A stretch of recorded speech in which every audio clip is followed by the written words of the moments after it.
Sakit ng apoy. Ayan na. Magluto ako ng bread. Ang sakit. Yan. Babalik ta rin ko sa upuan.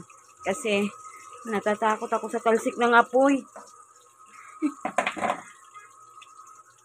Apoy pa more. Sakit mga gat.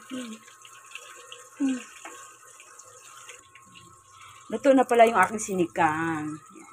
Luto na yung sinigang ko. Tatakpan ko na. Tatakpan ko na yan. Kasi luto na.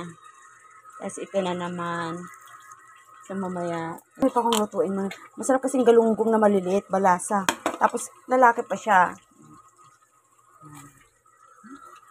Ay, Dorado. Reko. Ayan na guys, atin ng kasi nangangagat eh. Ating lulutuin guys. Kasi yung aking sinigang luto na siya. Kasi itong preto na lang. Thank you guys. Thanks for watching. Parisan ko ng bukas. Almusal. Guys, thanks for watching. Thank you. Masarap.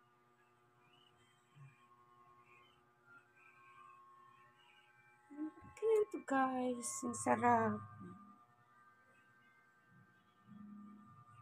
Ito kong galunggong. Pinarito kong galunggong na maliliit na masarap.